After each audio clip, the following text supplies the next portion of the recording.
বিয়ের কাজকর্ম শুরু হয়েছে পুরোদমে। সৈয়দবাড়ি, নাসির মঞ্জিল সব দিকেই রমরমে ভাব। যে কেউ দেখলে ভেবে বসবে আগামীকাল বিয়ে। বিয়ের 18 দিন আগ থেকে এত জমজমাট আয়োজন দেখে আশেপাশের লোকজন সামান্য অবাকই। সকাল সকাল ঘুম থেকে উঠে হেলাল সাহেব একটু বিরক্তি বোধ করলেন, তাই হেঁটে বারান্দায় চলে গেলেন। একটা মানুষ নেই যার সাথে কথা বলবেন, সবাই কাজে ব্যস্ত। লিপিকেও 2 দিন যাবৎ ঠিকঠাক দেখা যাচ্ছে না। নাসির মঞ্জিলের দিকে তাকাতেই দেখলেন নুসরাত ব্রাশ করছে, সাথে বারান্দার রড ধরে ঝুলছে। কিয়ৎকাল নুসরাতকে অবলোকন করে চুপচাপ চলে গেলেন তিনি। হেলাল সাহেবের বিরক্তি কমাতে হয়তো সৈয়দবাড়ির গেটে আগমন ঘটল একটা গাড়ির। গেট খুলে দিতেই কালো রঙের গাড়িটা ফ্রন্ট ইয়ার্ডে প্রবেশ করল। শব্দ করে হর্ন বাজিয়ে থেমে গেল তা। গাড়ি থেমে যেতেই তড়িঘড়ি করে গাড়ির সামনের দরজা থেকে বের হয়ে আসলো একজন কালো কাপড় পরিহিত লোক। দৌড়ে গিয়ে পেছনের দরজা খুলে দিল। প্রথমেই সেখান থেকে স্টিলেটো পরা শুভ্র বর্ণের পা নেমে এলো। ধীরে ধীরে অন্য পাটা কংক্রিটের রাস্তায় নামল। পরপরই কালো কাপড় পরিহিত লোকটা হাত বাড়িয়ে দিল। বাড়ানো হাতের দিকে অক্ষিপট নির্ঘাত করে গোলাকার আকৃতির শুভ্র মুখটায় ফুটে উঠল উজ্জ্বল হাসি। হ্যাজেল বর্ণের চোখগুলো দিয়ে দেখল বাড়ির ইন্টেরিয়র। তারপর ওই বাড়ানো হাত চেপে ধরে নেমে দাঁড়ালো শুভ্র বর্ণের মেয়েটা। মণি ঘুরিয়ে ঘুরিয়ে দেখল পুরো বাড়িটা। বাড়ির গেট খোলা থাকায় লোহার তৈরি নেমপ্লেটে লেখা দেখল সৈয়দ নিবাস। ওইদিকে চেয়ে হাসল মেয়েটা সামান্য। তির্যক হাসি ঠোঁটে চেপে টকটক পায়ে এগিয়ে গেল ভেতরে। গা থেকে চান্সেনেল পারফিউমের সুঘ্রাণে পুরো জায়গা মোমো করে উঠল। হাঁটতে হাঁটতে দৃষ্টি বারবার ঘুরে গেল। হাতের মধ্যে থাকা মিস ডিওরের ব্যাগটা থেকে আলগোছে ঘুচি লোগো বিশিষ্ট চশমা বের করে পরে নিল। হুডা বিউটি লেখা নিউড কালারের লিপস্টিক বের করে ঠোঁটে স্মাচ করে নিল সামান্য। ঠোঁট উপরে নিচে ঘষে কালো কাপড় পরিহিত লোকটার দিকে চেয়ে শুধালো, সুন্দর লাগছে। লোকটা নিজের কালো ঠোঁট নাড়িয়ে বলে উঠল, গর্জিয়াস ম্যাম। সুন্দর জিনিসটা আপনার সাথে যাচ্ছেই না, কেমন ফিকে পড়ছে। মেয়েটা সামান্য হেসে নিয়ে বলে উঠল, thanks for your compliment Victor. বাড়ির ভেতরে ঢোকার আগে চোখের চশমাটা নাকের কাছে নামিয়ে নিয়ে পাঁচিলের ওপারের ডুপ্লেক্স বাড়িটার দিকে তাকালো। চোখ সরু করে চেয়ে থেকে বলে উঠল, ওই বাড়িটা কার? ভিক্টর নামের লোকটা নিজের পকেট থেকে নোটবুক বের করল। কিয়ৎকাল চোখ বুলিয়ে নিয়ে যান্ত্রিক সুরে আওড়ালো, সৈয়দ আজমল আলীর দ্বিতীয় পুত্র সৈয়দ নাসির উদ্দিনের ওই বাড়ি। নিজের স্ত্রী ও 2 সন্তান নিয়ে ওখানে বসবাস করেন।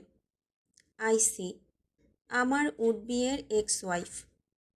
নাসির মঞ্জিলের টেবিলে বসে আছে নুসরাত, ইসরাত, ইরহাম, আহান। ইরহাম গতকাল রাতে এই বাড়িতে থেকেছে, তাই নাস্তার টেবিলে সেও বসা। ভদ্র মুখ বানিয়ে চোখ নিচের দিকে দিয়ে রেখেছে। দেখলে যে কেউ ভাববে এই ছেলের মতো ভদ্র দুটো নেই। ভেতরে কাহিনী দেখলে সকলে নাক ছিটকে বলবে, এই ছেলের মতো দুটো অভদ্র আর এই পৃথিবীতে নেই। মম খাবার টেবিলে নেই, সে আজ সৈয়দ বাড়িতে। গতকালও ট্রান্সফার হয়েছে ওই বাড়িতে। 2 দিন হলে এই মামার বাড়িতে থাকছে, তো 2 দিন ওই মামার বাড়িতে। আহান সকাল সকাল মজাদার নাস্তা করার জন্য এই বাড়িতে হাজির হয়েছে। ওই বাড়িতে ইন্দুরমুখী একটা মেয়ে এসেছে, আর ওই মেয়েকে নিয়ে বড় আব্বু, চাচ্চু আর তার বাবার যত আলো আলো তুলো তুলো। এসব দেখে তার বমি আসছে। একটা 22-23 বছরের মেয়ের এতটা ন্যাকামিশে মেনে নিতে পারছে না, তাই চোখ বন্ধ করে সে বেরিয়ে এসেছে। চুলোয় যাক সবগুলো, জ্বলে পুড়ে ছারখার হোক, তার কি? সে এখানে বসে আরামে খাবে। টেবিলে খাবার রেখে এসে বসলেন নাজমিন বেগম। নুসরাত কোনো কিছুতে হাত না দিয়ে আগে গুঁড়ো দুধ হাতে নিল। ব্রেড পিরিচ থেকে দুটো নিয়ে একটার উপর গুঁড়ো দুধ ভালো করে ঘষে নিল। তারপর অন্যটা উপরে রেখে 2 কামড়ে পুরোটা সাবার করে দিল। ইসরাত একবার চোখ বুলিয়ে নিয়ে নিজের চায়ের কাপ টেনে নিল। নুসরাত নিজের দিকে তীক্ষ্ণ দৃষ্টি উপলব্ধি করল, তারপরও না দেখার ভান করল। সে জানে এটা তার জননীর দৃষ্টি। আহান নুসরাতের দিকে অদ্ভুত চোখে তাকিয়ে থাকল। তারপর উদাসীনতায় পরিপূর্ণ কণ্ঠে বলল, আপু, তুমি কি রাক্ষস? 2 কামড়ে একটা মোটা ব্রেড খেয়ে নিলে। নুসরাত ঠোঁট নাড়িয়ে ইশারায় বলে উঠল, বেশি বেশি কথা বললে তোকেও 2 সেকেন্ডে মহাকাশে পাঠিয়ে দেব। নুসরাত আবার একই রকমভাবে খাবার টুপুস টাপুস করে মুখে ঢোকাতেই আহান ক্যামেরা বের করে বলে উঠল, look at me Mrs Nusrat, daughter of Syed Nasir. Nusrat মুখ তুলে তাকাতেই আহান জুম করে নুসরাতের ছবি তুলে নিল। অতঃপর দাঁত কেলিয়ে বিজয়ী হাসি হাসল। ইসরাতের দিকে ফোন বাড়িয়ে দিয়ে দেখালো আর সাথে বলল, সুন্দর না? আপু আর একটু গুলুমুলু হলে ভালো লাগবে, তাই না আপি? ইসরাত চায়ে চুমুক দিয়ে মাথা নাড়ালো। শান্ত চোখ টেবিলে ঘুরিয়ে নিল। ইরহামের দিকে একবার তীর্যক দৃষ্টি দিয়ে ব্যঙ্গ করে হাসল। ইরহাম তার বদলে নিষ্পাপ হাসি দিল। নাসির সাহেব ইরহামের পিঠে চাপড় মেরে বলে উঠলেন, তো কেমন চলছে সব কিছু ইয়াং ম্যান? কবে থেকে সৈয়দ চয়েসে আসছো, আমাদের সাথে বসছো? ইরহাম মেকি হাসি দিল। আহান নুসরাতের দিকে তেরা চোখে তাকালো। নুসরাতও তেমন করেই তাকালো। দুইজনের চোখাচোখি হতেই চোখ উল্টালো। ইসরাত ইরহামের কাণ্ড দেখে বারবার শিহরিত হলো। কি একটা ভান করছে এই ছেলে। কানে ভেসে আসলো, কয়েকদিন যাক মেজো আব্বু, তারপর জয়েন করব। নাসির সাহেব মাথা নাড়িয়ে মুখে আপেলের টুকরো ঢোকালেন। নাজমিন বেগম ইরহামের প্লেটে ফ্রোজেন পাউরুটি তুলে দিতে দিতে শুধালেন, প্রথম বর্ষের রেজাল্ট কবে তোর? ইরহাম ঢোক গিলল। মোটা মোটা ডাব্বা পেয়েছে, তা জানলে তার মাতারানীর থেকে এই মহিলা বেশি খেপবেন।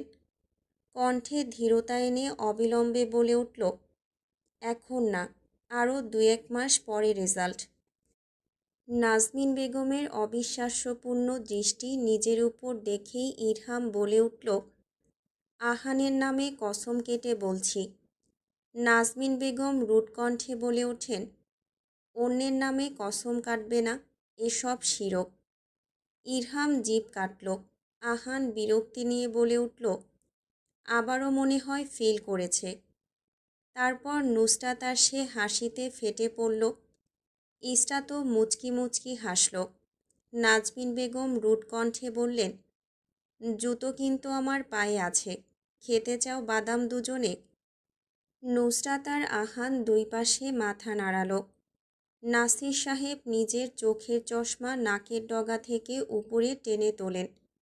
নুসরাতকে জিজ্ঞেস করলেন, তোমাদের নাকি কি একটা ভিডিও ভাইরাল হয়েছে, সেটা নিয়ে নাকি ক্যাচ ক্যাচ করেছেন বড় ভাই? নুসরাত কাঁধ ঝাঁকালো 2 দিকে।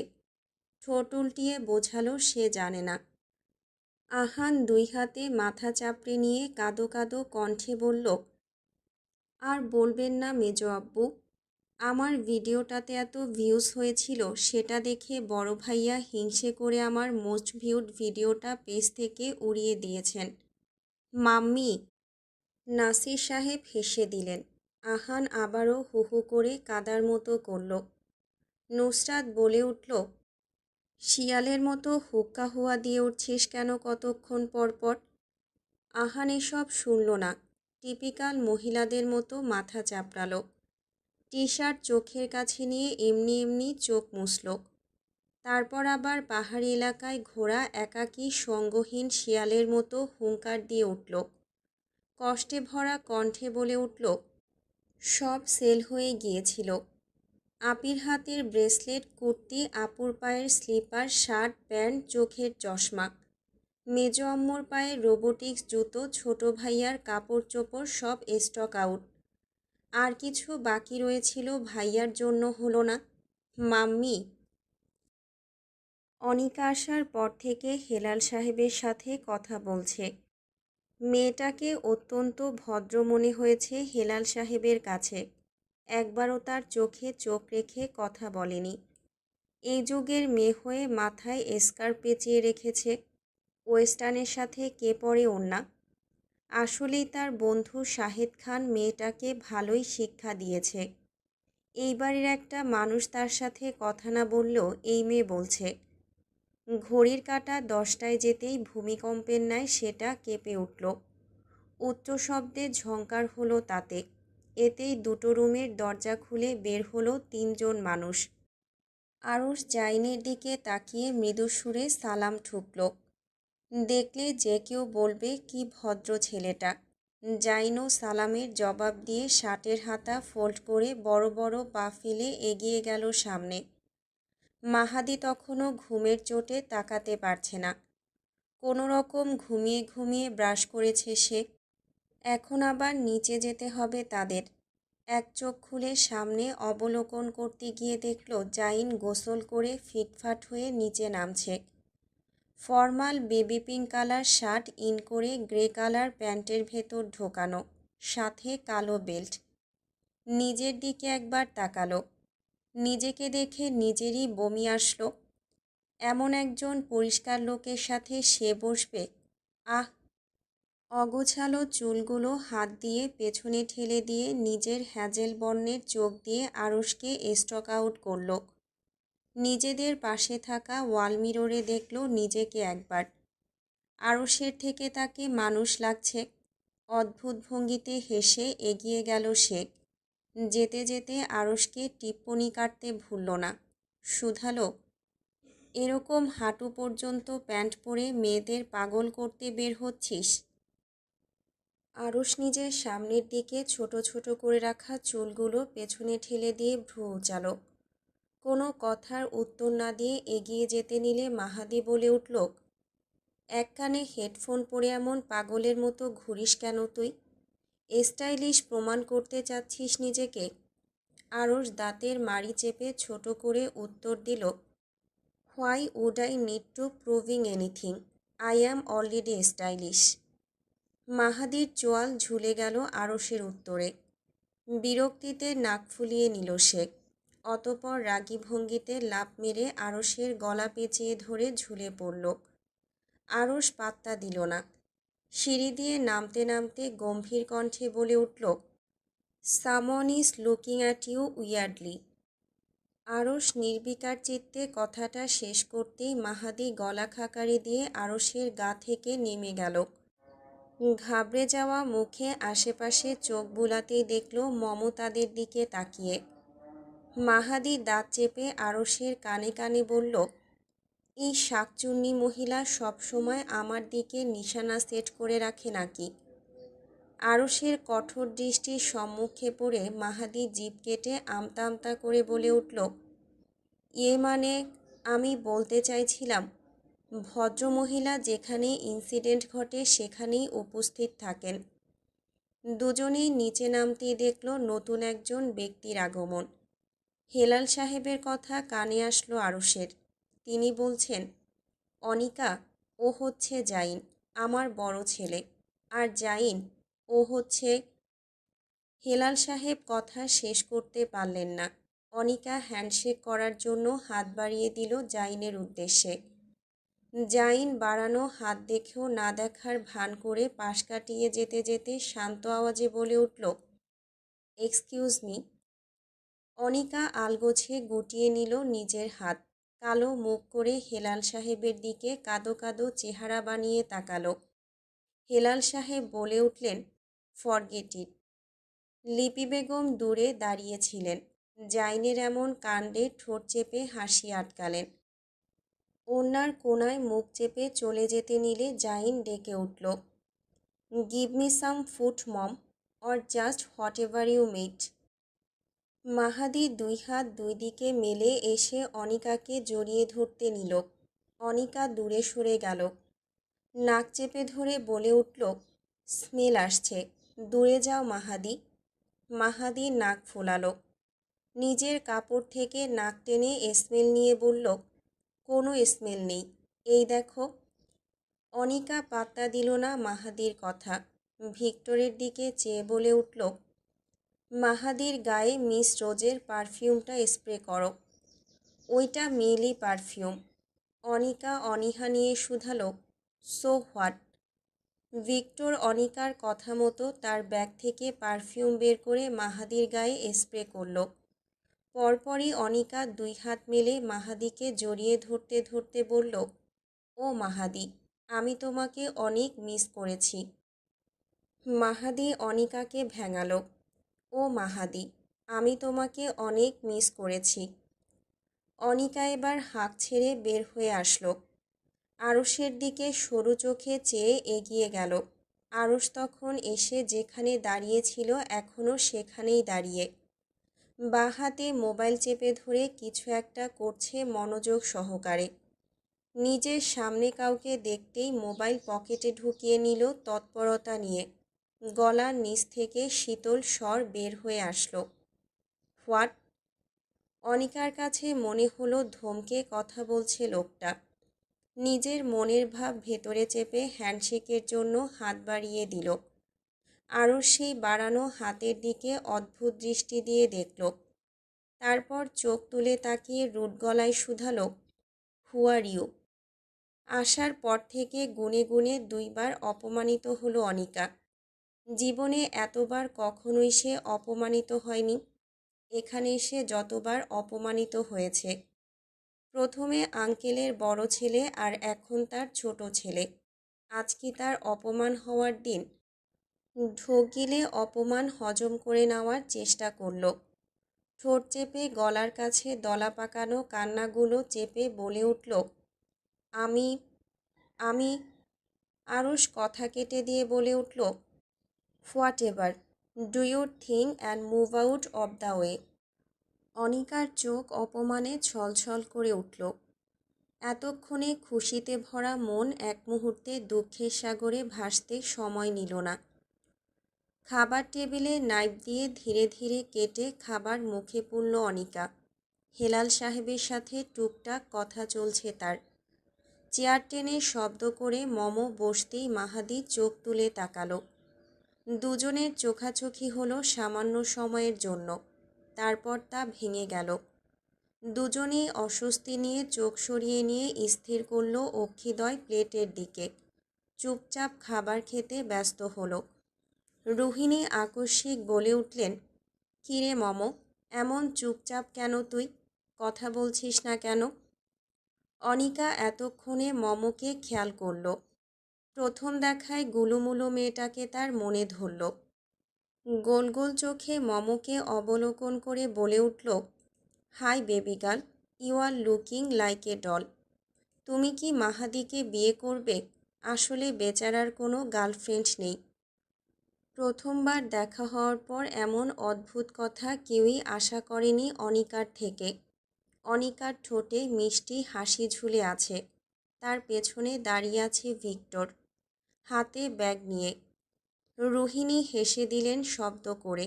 পরিবেশ স্বাভাবিক করতে অনিকাকে প্রশ্ন করলেন, মজা করছো তুমি, তাই না? সে তো মমো আমার ভাবি হলে মজা করব। এখন আমি সিরিয়াস। বেচারা মাহাদিকে কোনো মেয়েই পাত্তা দেয় না। মমো লিপি বেগমের দিকে নাক ফুলিয়ে চেয়ে বোঝালো এই মেয়েকে থামাও। জাইন তখনই শক্ত কণ্ঠে বলল, that's too much, stop the nonsense talk, like Mahadi momos brother. Anika আবারও অপমানে থমথমে মুখ করে নিল। মনে মনে নিজেকে ধিক্কার জানালো। কি এক বাড়িতে এসেছে, কথায় কথায় এরা অপমান করে। পঞ্চমবারের মতো দীর্ঘশ্বাস ফেলল অনিকা। খাবার খেতে ইচ্ছে করছে না তার। মাহাদি আর চোখে বোনকে একবার দেখল। মুখ দেখে বুঝে নিল এখানে আরেকটুখানি বসে থাকলে তার ফুলের মতো নাজুক বোনটা কেঁদে দেবে। তাই সে উঠে দাঁড়িয়ে বলে উঠল, আই অ্যাম ডান। অনিকা, সাথে আসো, তোমার সাথে কথা আছে আমার। অনিকা এখান থেকে বের হতে চাইছিল। মাহাদির কথায় উঠে দাঁড়ালো খাবার টেবিল থেকে। টিস্যু দিয়ে ঠোঁট মুছে নিয়ে ক্যাজুয়াল হাসি দিয়ে মাহাদির পেছন পেছন চলে গেল। সাথে ভিক্টরও ছায়ার মতো তাদের অনুসরণ করল। সৈয়দ বাড়ির মেইন ফটকের সামনে পৌঁছাতেই মাহাদি 2 হাতে বুকে টেনে নিল তাকে। পিঠে হাত বুলিয়ে দিতে দিতে মৃদু আওয়াজে সান্ত্বনা দিল, don't cry sis, it's okay, forget it. Syed বাড়ি থেকে 2টো গাড়ি পরপর বের হলো। প্রথম গাড়িতে ইসরাত, জাইন, মমো, মাহাদি, ভিক্টর। দ্বিতীয় গাড়িতে ড্রাইভিং সিটে আরশ, ফ্রন্ট সিটে অনিকা, ব্যাক সিটে ইরহাম, আহান, নুসরাত। আরশ ফ্রন্ট মিরর ঠিক করে নিয়ে বলে উঠল, কেউ একজন সিট বেল্ট বাঁধেনি, তাকে বলা হচ্ছে বাঁধার জন্য। নুসরাত বিরক্ত হয়ে সিট বেল্ট টেনে নিয়ে বেঁধে ফেলল। অনিকা ঘাড় বাঁকিয়ে পেছন ফিরে নুসরাতকে দেখল। চিকন সুরে বলে উঠল, তুমি তোমার মুখে কি ইউজ করো? এতটা গ্লো করছে কিভাবে? কোন ব্র্যান্ডের স্কিন কেয়ার ইউজ করো? নুসরাত ঠোঁট বাঁকিয়ে মিথ্যা হাসি দিল। টেনে টেনে বলল, স্পেশাল ওয়াশরুমের কাপড় ধোয়ার সাবান দিই, লাইক ভিম ওয়াশ, কামাল সাবান, লাক্স সাবান, ডাব সাবান ইত্যাদি ইত্যাদি। কখনো কখনো হুইল পাউডার দিয়ে মুখ ধুয়ে ফেলি, আবার কখনো হ্যান্ড ওয়াশ দিয়ে। আপনি চাইলে ট্রাই করতে পারেন মিস অর মিসেস। অনিকা বলে উঠল, মিস বলতে পারো। তোমার আর আরশের ডিভোর্স হয়ে গিয়েছে? নুসরাত অনীহা নিয়ে বলে উঠল, তার আগে এটা বলুন আপনি কে? অনিকা উৎফুল্ল হয়ে জবাব দিল, ওনার উঠবি। এবার আমার প্রশ্নের উত্তর দাও। নুসরাত আর চোখে আরশকে দেখল। উদাসীন গলায় বলে উঠল, জানি না। অনিকা আর কথা বলল না। ব্লুটুথ কানেক্ট করে লাউড স্পিকারে গান বাজানো শুরু করল। ইরহাম নুসরাতের কান ঘেঁষে মৃদু সুরে ভ্রু চিয়ে বলে উঠল, এই মহিলা এত বেশি ইন্টারফেয়ার করছে কেন আমাদের পরিবারের বিষয়ে? আর ভাইও দেখি কোনো কথা বলে না, কেমিস্ট্রিটা কি? নুসরাত শক্ত কণ্ঠে বলল, কোনো কেমিস্ট্রি নেই, ইগনোর কর ভদ্র মহিলাকে। জাইন ইসরাতকে নিয়ে এসেছে ওয়েডিং ওয়ার্ড্রোবে। আসার পর থেকেই অফ হোয়াইট কালার লেহেঙ্গা একের পর এক পরাচ্ছে তাকে। গত 1.5 ঘন্টা যাবৎ কাপড় ট্রায়াল দিচ্ছে তারা। ইসরাত কিছুক্ষণ পর পর কাপড় চেঞ্জ করে এসে জাইনের সামনে দাঁড়াচ্ছে। জাইন তাকে বারবার নতুন কাপড় চুজ করে ট্রায়াল রুমে পাঠাচ্ছে। সব কাপড়ে খুঁত বের করছে লোকটা খুঁজে খুঁজে। কোনোটার ফিটিং নিয়ে চিৎকার করছে, কোনোটার লং লেন্থ নিয়ে তার সমস্যা। আবার অতিরিক্ত রিভিলিং বলে বলে কাপড় চেঞ্জ করাচ্ছে। আরশ, মাহাদি, ইরহাম, আহান, ভিক্টর জেন্টস সাইডে আছে। জাইন না করে দিয়েছে সে যতক্ষণ পর্যন্ত কাউকে আসতে না বলে ততক্ষণ পর্যন্ত যেন কেউ না আসে এখানে। পরপর অনেকক্ষণ কাপড়ের খুঁত ধরার পর শেষ পর্যন্ত একটা কাপড় তার পছন্দ হলো। ইসরাতকে উল্টো করে দাঁড় করিয়ে রেখে দেখল ড্রেসের ডিজাইন খুঁটিয়ে খুঁটিয়ে। শেষ পর্যন্ত এটা ডান করা হলো। ইসরাত ট্রায়াল রুম থেকে এসে ধূপ করে সোফার উপর বসে পড়ল। নুসরাতকে দেখল সোফায় বসে মিটিমিটি হাসছে। বলল, নুসরাত নাসির, বেশি করে হাসো, তোমার সময় দেখে নেব। নুসরাত নির্বিকার চিত্তে বলল, এত কষ্ট করতে হলে আমি জীবনেও বিয়ে করব না, প্রয়োজন হলে শর্ট প্যান্ট পরে বিয়ে করব, দেখা যাবে না হয় তখন। ইসরাত ঠোঁট বাঁকিয়ে নুসরাতকে ভেঙচি কাটল। জাইন একের পর এক জুতো দেখছে। কয়েকটা জুতো পছন্দ করে এনে ইসরাতের পায়ের কাছে রাখল। ইশারা করল পরে দেখতে। ইসরাত হাঁপানি গলায় বলল, এনার্জি নেই, এই মুহূর্তে সম্ভব না। জাইন হাঁটু গেড়ে মেঝেতে বসল। ইসরাতের পা চেপে ধরে নিজের হাঁটুর উপর রাখল। টাকনু পর্যন্ত স্পর্শ করা জিন্সের প্যান্ট ফোল্ড করে উপরে তুলে দিয়ে বলে উঠল, আপনি রেস্ট করুন, আপনার পা আমার উপর ছেড়ে দিন। ইসরাত পা টেনে সরাতে চাইল। জাইন চোখ দেখালো, ধমকে উঠে বলল, নড়চড় করবেন না। না হলে কোলে বসিয়ে জুতা পরাবো। ইসরাত বিরক্তির শ্বাস ফেলে শরীরের ভার সোফায় ছেড়ে দিল। জাইন ধীরে ধীরে ইসরাতের পায়ে জুতো পরালো। প্রত্যেকটা জুতো পরিয়ে জানতে চাইল কমফোর্টেবল কিনা। ইসরাত শুধু এমনি এমনি হুহা বলল। জাইন কয়েকটা পরানোর পর শেষ পর্যন্ত জুতা চুজ করতে ব্যর্থ হলো। ইসরাতকে বলে উঠল, সবগুলো কমফোর্টেবল হলে সবগুলোই নিয়ে নিই। ইসরাত আশ্চর্য বনে গেল। অস্বাভাবিক হেসে বলল, আপনি কি পাগল? জাইন কথা শুনল না ইসরাতের। স্টাফকে ডেকে বলে উঠল, সবগুলো জুতো high heel or whatever pack করে দিন। মেয়েটা হেসে বলল, ইয়েস স্যার। এরপর মেকআপের ওখানে জাইন ইসরাতকে নিয়ে গেল। তাদের জুতার ব্যাগগুলো বয়ে নিয়ে যাচ্ছে নুসরাত আর মম। অনিকা মুগ্ধ হয়ে দেখছে জাইনকে। কেয়ারিং একজন পার্সন। এক হাতে ইসরাতকে আগলে রেখেছে নিজের বাহুর সাথে লোকটা। গ্লাস দ্বারা আবৃত শোরুমে ঢুকে গেল জাইন। নুসরাত আর মম দুজন দুজনের দিকে তাকালো। নুসরাত খ্যাক করে উঠে শুধালো, আমাদের কি এরা জামাই বউ কাজের ঝি নিয়ে আসছে?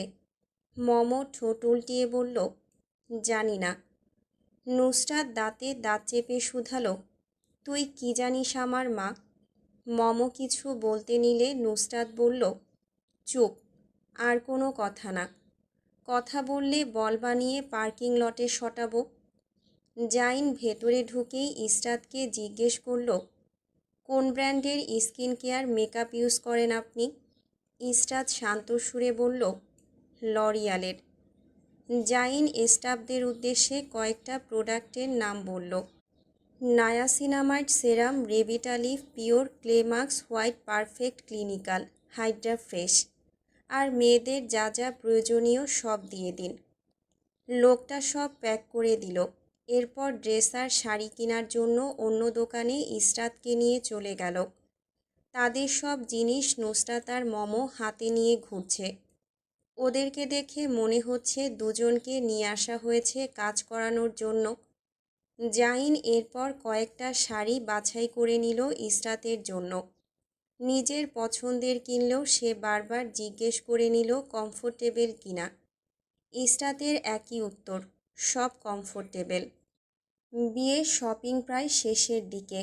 আরশ, ইরহাম, আহান, ভিক্টর, মাহাদি এসে হাজির হলো সেখানে।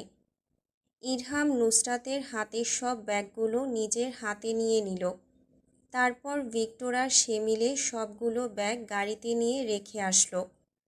এতক্ষণ ঘুরতে ঘুরতে নুসরাতের হাত পা অসাড় হয়ে গিয়েছে।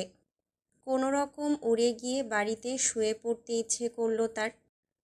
হাত দিয়ে ব্যাগ ধরে রাখায় হাতে র্যাশ র্যাশ পড়ে গিয়েছে। এসব জিনিসে তাকে কে পাঠিয়েছে? নিজেকে কয়েকটা গালি দিল কেন আসতে গিয়েছিল। পানির পিপাসা পাওয়ায় আশেপাশে চোখ ঘোরালো। ইরহামকে নিয়ে ফুড কর্নারে যাওয়ার জন্য। পথিমধ্যে একটা ছেলে এসে নুসরাতের পাশে দাঁড়ালো।